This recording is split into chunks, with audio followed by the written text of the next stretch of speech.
Bonjour à tous, je suis Raphaël et je vous emmène voyager avec moi dans le monde de l'ésotérisme, de la spiritualité et de l'invisible. Chaque semaine, nous retrouvons nos invités qui retracent leur parcours qui les ont amenés à se connecter à l'autre monde et nous parlent de leurs facultés extrasensorielles, de leur transformation, de leur prise de conscience et découverte dans les domaines qui les passionnent. Pragmatiques ou non, soyez les bienvenus dans ce nouvel épisode du podcast Les Mondes Subtils. Au micro des Mondes Subtils, aujourd'hui, la douceur incarnée, une femme que j'aime beaucoup, Mélanie Zadet, sonothérapeute, mais pas que. Vous la connaissez sûrement sous le nom de Je suis sur les réseaux sociaux. Elle nous emporte et nous enivre avec ses bains sonores qui nous font vibrer, ses mises en scène féeriques qui nous font rêver. J'ai eu la chance de la rencontrer et de l'interviewer pour vous.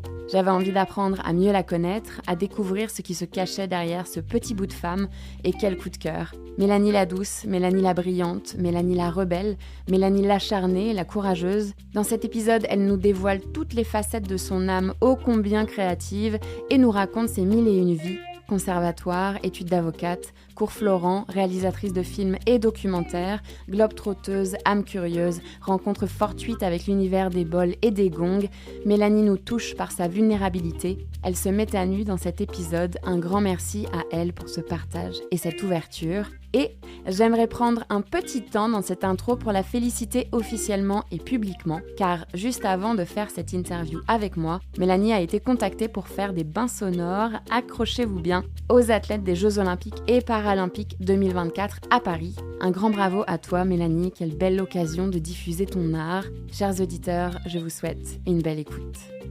Bonjour Mélanie. Bonjour Raphaël. Merci d'être avec nous dans les Mondes Subtils aujourd'hui. Je suis ravie, merci de ton accueil.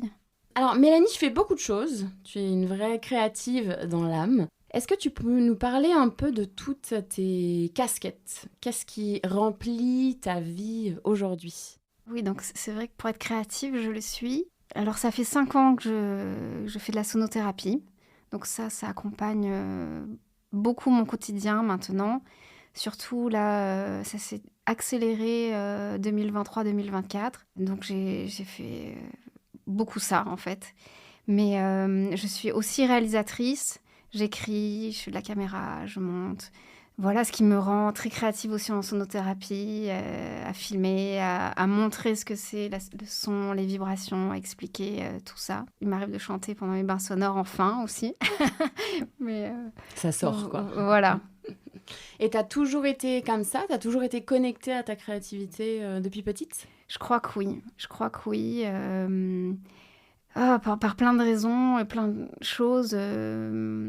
Mon père jouait de la flûte traversière et de la guitare, je pense, quand j'étais dans le ventre de ma mère et quand j'étais petite. Et moi, j'ai eu un coup de cœur, coup de foudre, ou coup de je sais pas d'où, mais quand j'ai entendu le piano. Et j'étais en maternelle, je me rappellerai tout le temps. Et ça m'avait foudroyée. Et à partir de ce moment-là, j'ai demandé à faire du piano. Et mes parents, chaque année, me disaient « Bon, non, c'est un caprice, ou il faut acheter un piano, ça coûte cher, ça prend de la place, puis il faut aller faire le conservatoire, et le solfège, et le piano c'est dur. » On me disait toujours non, et puis je n'ai pas lâché l'affaire. Et en CM1, j'ai pu faire ça. Et ouais, c'était une vraie rencontre, la musique. Puis je faisais aussi beaucoup de choses. Donc là, j'ai fait piano, solfège, et puis je faisais aussi de la danse classique, je faisais du tennis, du golf, dans la famille, ils faisaient ça aussi.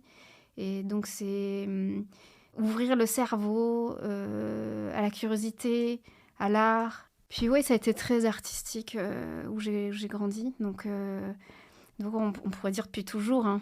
Voilà. Oui, et puis en fait, tu as continué sur cette vague, et même à travers tes films. Et c'est aussi la preuve que tu as toujours été connectée au son, à la musique, en fait. Tu as toujours eu l'oreille sensible. Oui, mais je pense... Alors, très sensible, même d'ailleurs, quand je faisais le conservatoire, au solfège, surtout au conservatoire où j'étais, c'était très classique et très théorique. Et ils nous mettaient des concertos, des concerts, et, avec je ne sais pas combien de lignes d'instruments, vraiment beaucoup. Et puis, on avait des grandes partitions avec toutes les lignes par instrument. Et puis, il fallait écrire toutes les notes, tous les rythmes.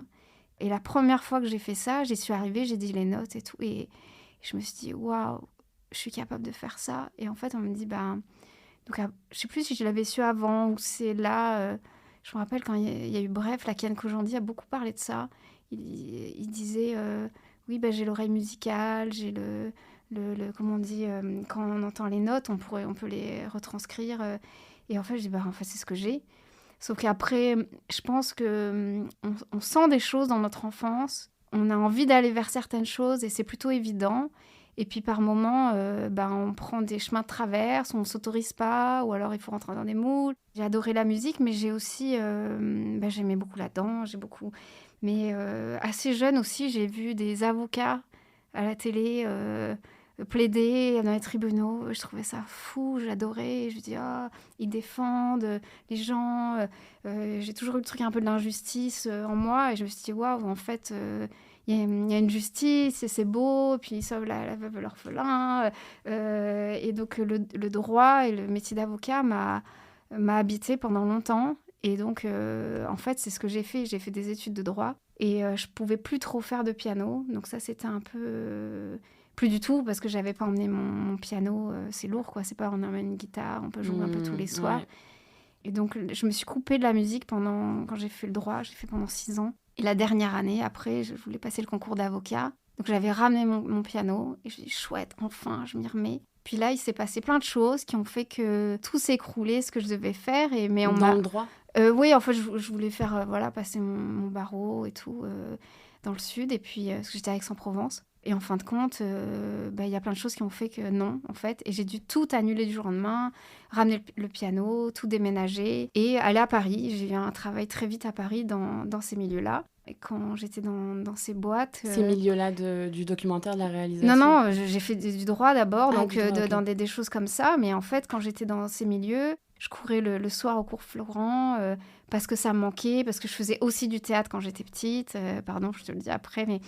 Et au cours Florent, quand j'ai fait ça, j'ai monté un projet. On était, je crois, 140 à faire des projets. On a été une dizaine à avoir des prix. Et j'étais une qui a eu des prix. J'en ai eu 2. Donc, j'ai eu un premier prix. Ils m'ont demandé de revenir jouer. J'ai eu un deuxième prix. Et ça, c'est un événement dans ma vie. Tu vois, je te le raconte là. On peut dire... qu'est-ce qu'elle nous raconte, son truc des cours Florent, on s'en fout, c'est pas le sujet.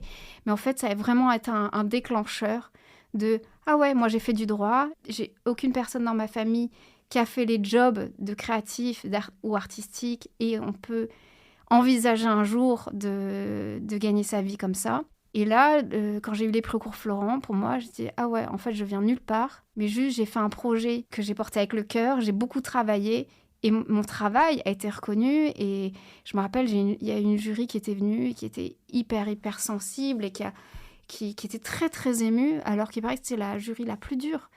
Et on m'avait dit, ouais, tu vas te ramasser. Bon, ça c'est toujours ça, hein. Les gens, quand tu fais des projets, tu vas te casser la gueule, puis elle est très dure, tu pourras pas avancer. Et elle m'a pris à la fin du projet, elle m'a dit, je peux vous parler ou je peux te parler. Je sais plus si elle me tutoyait. Et on est allés dehors et elle m'a dit...